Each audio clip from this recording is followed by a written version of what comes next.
श्री स्वामी समर्थ. वसुबारसची पूजा मांडणी, वसुबारस का करायचं, कशासाठी करायचं, उत्तर पूजा, काय नैवेद्य ठेवायचा, कसा उपवास करायचा, काय खाऊ नये, काय टाळावं, हे सर्व मी सांगणार आहे या व्हिडिओमध्ये. व्हिडिओ पूर्ण बघा आणि व्हिडिओ आवडल्यास लाईक, शेअर, सबस्क्राईब करायला विसरू नका. वसुबारस 28 ऑक्टोबरला आहे आणि वसुबारसच्या दिवसापासूनच दिवाळीची सुरुवात होते. म्हणजेच आपल्याला वसुबारसच्या दिवशीच आपल्याला सर्व घरात दिवे लावायचे, घर उजळून टाकायचं आहे, दारात कंदील लावायचे, लाइटिंग लावायचं आहे. पूजा मांडणी खूप सोपी आहे, ती मी तुम्हाला सांगणारच आहे आणि उत्तर पूजा कशी करायची ते सुद्धा सर्व सांगणार आहे. पण त्याआधी त्या दिवशी इंदिरा एकादशी सुद्धा आहे. तर त्यावेळी गाईचा उपवास असतो. त्यामुळे गाईला चपाती, गोड पुरणपोळी वगैरे चारायची नाहीये. आपल्याला गाईला गूळ खाऊ घालायचा आहे. एकादशीला गाईचा सुद्धा उपवास असतो असं म्हणतात. म्हणून आपल्याला त्या दिवशी गाईला गूळ खाऊ घालायचा आहे. पुरणपोळी, चपाती हे खाऊ घालायचं नाहीये. आणि आपण सुद्धा त्या दिवशी गाईपासून बनलेले पदार्थ खायचे नाहीत. म्हणजेच गाईच्या दुधाचं सेवन करायचं नाही, पनीर, तूप ह्या गोष्टी आपण सुद्धा खायच्या नाही. ज्या पदार्थ गाईपासून बनलेले आहेत ते पदार्थ आपण सुद्धा खायचे नाहीत. आपण पण गहू खायचं नाहीये आणि आपण ज्या बायकांचा उपवास असेल किंवा उपवास नसेल त्यांनी सुद्धा त्या दिवशी बाजरीची भाकरी आणि गवारीची शेंग्याची भाजी खायची आहे.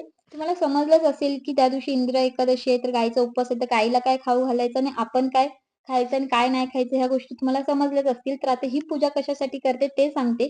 महिलांनी ना गायीसोबत तिच्या वासराची सुद्धा पूजा करायची असते. ही पूजा ह्याच्यासाठी करायची असते, आपल्या मुलांना सुद्धा चांगलं आरोग्य लाभू दे, सुख लाभू दे, त्यासाठी आपण ही पूजा करायची असते.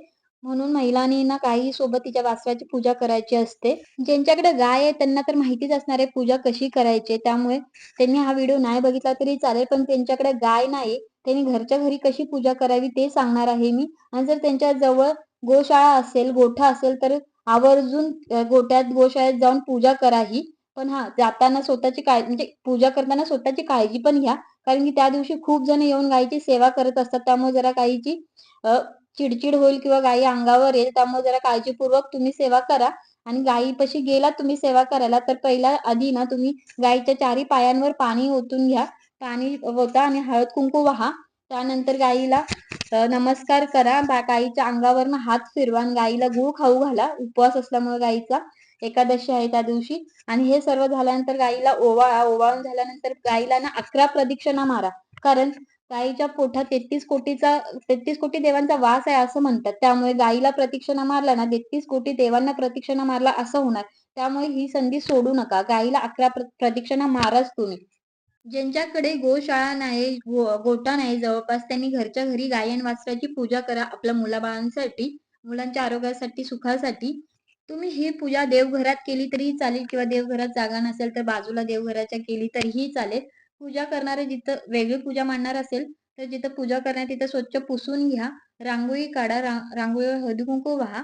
चौरंग ठेवून मस्त छान स्वच्छ कपडा ठेवा त्याच्यावर आणि दीपपूजन करून घ्या. थोडं तांदूळ ठेवून तांदळावर हळदी-कुंकू वाहून दिवा लावून घ्या. दिवाला हळदी-कुंकू वाहा आणि सर्वात आधी आपल्याला कोणतीही सेवा करायच्या आधी आपल्याला गणपती पूजन करायचं असतं.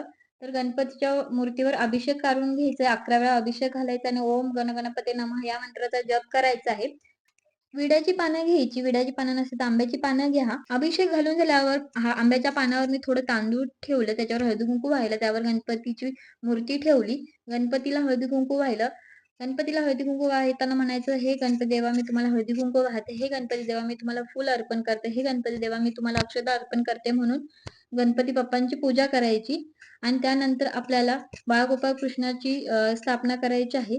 आपण बाळगोपाळ कृष्णाच्या मूर्तीवर सुद्धा अभिषेक घालायचा आणि अभिषेक घालताना आपल्याला ओम नमो भगवते वासुदेवाय नमः या मंत्राचा जप करायचा आणि अभिषेक घालून झाल्यानंतर मूर्ती स्वच्छ कपड्याने पुसायची आणि आंब्याच्या पानावर थोडं तांदूळ ठेवून हळदी-कुंकू वाहून बाळगोपाळ कृष्णाची मूर्ती ठेवायची आणि त्यानंतर बाळगोपाळ कृष्णाच्या मूर्तीला सुद्धा हळदी-कुंकू अर्पण करायचं, फुलं अर्पण करायचं, अक्षता अर्पण करायचे आणि त्यानंतर आपल्याला गोमाताची सेवा करायची आहे. गोमाताला पण मूर्ती असेल तर अभिषेक घालून घ्यायचा आहे आपल्याला आणि अभिषेक घालताना गोमाताला सुद्धा त्यांच्या पायावर आधी पाणी ओतायचं आहे.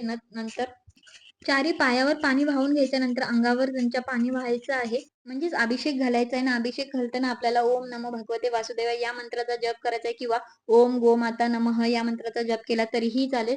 आणि गोमाताची मूर्ती सुद्धा आपण आंब्याच्या पानावर थोडं तांदूळ ठेवून हळदी-कुंकू वाहून गोमाताची मूर्तीची स्थापना करायची आहे. मूर्ती ठेवायची आहे.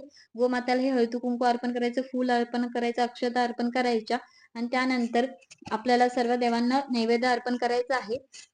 नैवेद्य अर्पण करताना आपल्याला भरीव चौकोन काढायचा आहे. गणपतीला मी गूळ खोबऱ्याचा नैवेद्य अर्पण केला आहे. गणपतीच्या नैवेद्याला मी दुर्वा वाहिलेले आहे, दुर्वा ठेवलेले आहे आणि तसंच गाईला नैवेद्य दाखवलाय. गाईचा उपवास आहे म्हणून गाईला गुळाचा नैवेद्य दाखवलाय आणि गुळावर मी तुळशीपत्र ठेवलेलं आहे आणि बाळगोपाळ कृष्णाला मी फळ ठेवलेलं आहे. ज्यांच्याकडे गाय वासराची मूर्ती नसेल त्यांनी त्या दिवशी आवर्जून गाय वासराची मूर्ती घेऊन या आणि पूजा करा, घरात स्थापना करा गाय वासराची. आणि ज्यांच्याकडे काहीच गाय वासराची सेवा करायची आहे पण मूर्ती नाही, तर त्या लोकांनी ज्यांना रांगोळी काढता येत असेल गाय वासराची, तर गाय वासराची रांगोळी काढून त्यांची पूजा करा किंवा एखादं चित्र काढा पेन्सिलने किंवा पेनाने आणि त्या चित्राची सुद्धा तुम्ही पूजा करू शकता किंवा Googleवरनं आपण एखादं इमेज डाउनलोड करून प्रिंट काढून त्या प्रिंटची पूजा केली तरी जाईल. ही पूजा तुम्ही सकाळी सुद्धा मांडू शकता किंवा संध्याकाळी सुद्धा मांडू शकता आणि तुम्ही दिवसभर ही पूजा ठेवायची आहे आणि दुसऱ्या दिवशी उचलायची आहे. गाईला नैवेद्य दाखवताना तुम्हाला एक मंत्र म्हणायचा आहे. तो मंत्र मी डिस्क्रिप्शन बॉक्समध्ये देईल आणि गाईची आरती सुद्धा देईल डिस्क्रिप्शन बॉक्समध्ये. तर पूजा केल्यानंतर नक्की म्हणा. पूजा उचलताना आधी दिवा लावून घ्यायचा आहे आणि हळदीकुंकू व्हायचे सर्व देवांना आणि त्या मूर्त्या आपापल्या देवघरात आपल्या देवघरात ठेवायची आहे आणि जे फुलं आहेत ते निर्मल्यात टाकायचं आहे आणि तो प्रसाद ठेवला होता तो घरातल्या सर्वांनी खायचा आहे. अशी उत्तर पूजा करायची आहे आपल्याला. वसुबारसची सेवा नक्की करा. गाय वासरासोबत ही पूजा नक्की करा आपल्या मुलाबाळांसाठी. दिन दिन दिवाळी, गाई म्हशी ओवाळी, गाई म्हशी कोणाच्या, गाई म्हशी लक्ष्मणच्या. तुम्हा सर्वांना दिवाळीच्या खूप खूप शुभेच्छा. शुभ दीपावली.